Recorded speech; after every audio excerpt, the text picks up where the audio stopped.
Chers membres du groupe, je vous salue tous au nom de notre Créateur, Dieu d'Abraham, Yahweh. Permettez avant de continuer que je glorifie, que je loue, que je remercie notre Créateur de nous avoir donné le souffle de vie en ce jour. Nous ne méritons rien, nous sommes des pécheurs. À lui seul soit louange, gloire et adoration pour les siècles des siècles. Amen. À travers l'enseignement d'aujourd'hui, je voudrais démontrer sur base d'évidence biblique que Jésus n'était pas la lumière du monde tel que cela est enseigné dans les textes du Nouveau Testament. Quand vous lisez l'évangile de Jean chapitre 8 verset 12, Jésus lui-même s'est identifié en lumière du monde. Il a dit, je cite, « Si je suis la lumière du monde, celui qui me suit ne marche pas dans les ténèbres, il aura la vie. » Donc Jésus ici a dit que c'est lui la source de la vie, parce que la lumière conduit à la vie, et donc c'est lui qui le suit, forcément il aura la vie éternelle. Et pourtant, quand on examine, on discerne les textes bibliques, cet enseignement n'est pas fondé. Jésus a fabriqué un enseignement qui sur base de ses imaginations, dans le but de se glorifier. Alors, il y a beaucoup de croyants qui ne veulent pas vérifier, qui focalisent leur attention, leur croyance sur Jésus, sans vérifier ce que Dieu a dit. Et pourtant, Jésus a dit qu'il fut envoyé. Bref, à travers cet enseignement, je vais d'abord essayer de définir ce que c'est la lumière, selon les textes bibliques, selon la parole de Dieu. Et aussi, je vais vérifier si réellement Jésus avait raison de s'identifier en lumière du monde. Et cela nous permettra de conclure que Jésus n'était pas la lumière du monde et ne sera jamais la lumière du monde. Nous allons essayer de définir le terme clé de notre thème, c'est la lumière. Qu'est-ce que c'est la lumière aux yeux de Dieu? Il y a des gens qui ne comprennent pas le sens biblique de la lumière ou qui ne savent pas. Et pour expliquer ces termes, nous allons nous inspirer de la parole de Dieu parce que on ne peut pas aller consulter le dictionnaire. Le dictionnaire, c'est le fruit de l'imagination humaine. Pour expliquer la parole de Dieu, on doit se baser de la parole de Dieu. Et le premier exemple qu'on va prendre, c'est en Ésaïe chapitre 51, verset 4. Qu'est-ce que Yahweh dit de la lumière? Je veux dire, sois attentif à ma voix, ô mon peuple, ô ma nation, prête-moi l'oreille, car la loi sortira de moi, j'établirai mon commandement pour être la lumière des peuples. Yahweh dit ici, la loi sortira de lui, il établira son commandement pour être la lumière des peuples. Ici, il est clair, Yahweh définit la lumière comme étant sa loi, son commandement. Celui qui marche dans sa loi, il est éclairé. Il va vers la vie parce que la lumière conduit à la vie. Donc, la lumière vers la vie, c'est pratiquer sa loi et son commandement. Je prends un autre, en Psaume 109, verset 105, il est dit, ta parole, Yahweh, est une lampe à mes pieds, une lumière pour mon sentier. Donc, la parole, c'est la loi. La parole, c'est une lampe et une lumière pour celui qui pratique la loi, marche dans la lumière. Il va vers la vie éternelle. Et celui qui ne pratique pas la loi, il est dans les ténèbres. Nous prenons un autre exemple, c'est en Proverbe chapitre 6, verset 23. Il est dit, car le précepte est une lampe, la loi une lumière. Les avertissements qui instruisent sont les chemins de la vie. Donc ici on dit que le précepte et la loi sont une lampe qui conduisent à la vie éternelle. Bref, mes chers membres du groupe, ici, il fallait que nous définissions bibliquement le terme lumière. Il est clair, la lumière, ou la source de la lumière spirituelle, ce n'est pas une personne, mais c'est les commandements de Dieu. Tout celui qui marche selon ou qui pratique les commandements, celui-là, il marche dans la lumière et il se dirige vers la vie éternelle.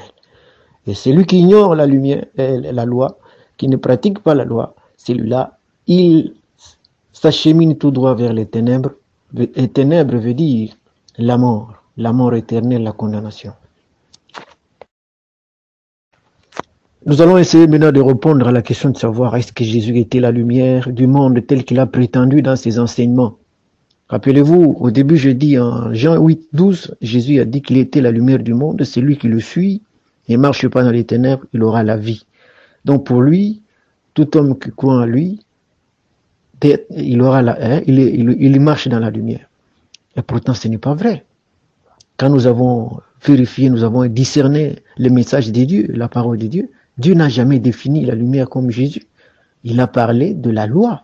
C'est lui qui marche qui pratique sa loi. Cet homme ou cette personne marche dans la lumière et il s'achemine vers la vie. Mais Jésus nous amène son nom. Il a même dit, quand vous lisez Jean chapitre 3, verset 16, il a dit aussi que Dieu a tellement aimé le monde qu'il a envoyé son Fils unique. Celui qui croit en lui sera sauvé. Donc il s'est encore identifié comme la lumière du monde. Et pourtant, Dieu d'Abraham Yahweh nous parle de la loi. Ce qui amène quelqu'un à la vie, ce qui donne la lumière, la connaissance de Dieu, c'est la loi. Et puis un autre élément, un autre enseignement qui est contradictoire de Jésus, c'est que il prétend être la lumière du monde, et pourtant, lui aussi obéissait, pratiquait la loi pour espérer avoir la lumière du monde et espérer être sauvé. En Jean chapitre 15, verset 10, Jésus a avoué qu'il pratiquait la loi. Pourquoi pratiquer la loi? Parce que donc il espérait avoir la lumière, il espérait être sauvé. Voilà comment Jésus a induit plusieurs de ses disciples en erreur et il continue à induire les chrétiens en erreur. Ceux qui croient qu'en connaissant Jésus, ils ont la lumière, ils se trompent. Ou bien on croit en Jésus, ou bien on croit en Dieu. Dieu parle de la loi. C'est la loi qui donne la lumière, c'est la loi qui conduit à la vie, c'est la loi qui permet à l'homme de connaître Dieu. Bref, Jésus n'était pas la lumière du monde et ne le sera pas parce que lui aussi pratiquait la loi pour avoir la lumière et enfin d'être sauvé comme tout autre pécheur. Voilà, pour conclure, nous allons d'abord remercier Yahweh, notre Créateur, de nous avoir donné cet enseignement, de nous avoir permis de le partager. Et la conclusion est simple. Jésus n'était pas la lumière du monde, ou il ne sera jamais la lumière du monde, parce que lui aussi, il avait besoin de la lumière, parce qu'il obéissait à la loi. Dieu, à travers son enseignement, Yahweh nous a bien défini la lumière comme étant sa loi et son commandement. Et Jésus a dit qu'il obéissait à la loi. Comment pourrait-il encore être, lui, la lumière, et pourtant il obéissait? Il voulait aussi avoir la lumière. Donc, chers membres du groupe, celui qui veut marcher dans la lumière, celui qui veut être sauvé, n'a qu'une seule condition, un seul chemin, c'est pratiquer la loi, les commandements, les préceptes de Dieu d'Abraham Yahweh. Rappelez-vous quand vous lisez Deutéronome chapitre 10, versets 12 à 13, Dieu d'Abraham Yahweh définit sa volonté. Il dit, qu'est-ce que je veux de toi, mon peuple? Donc ma volonté pour toi, c'est que tu puisses pratiquer ma loi, mes préceptes, mes ordonnances, et tu vivras longtemps. Pour dire simplement que la loi de Dieu, le commandement, c'est ce qui donne la vie. C'est ce qui amène l'homme à connaître Dieu. Et celui qui ignore, celui qui ne pratique pas la loi, il marche dans les ténèbres. Et il connaît déjà son sort, comme je disais. Et son sort, c'est la condamnation et la mort éternelle. Je me limite ici, chers membres du groupe. Je remercie encore une fois notre Créateur Yahweh. C'est par sa grâce, sa bonté, son amour, sa miséricorde qu'il nous a fait grâce de cet enseignement. À lui seul soit louange, gloire et adoration. Je rappelle que cet enseignement vient de Safina. Safina, c'est le nouveau peuple de Dieu. Nous en profitons pour inviter tous ceux-là qui peuvent nous rejoindre afin que Yahweh, les dieux vivants, les créateurs, les maîtres du ciel et de la terre, qu'il puisse réaliser sa promesse faite à Abraham, celle de bénir toutes les nations du monde. Je vous remercie.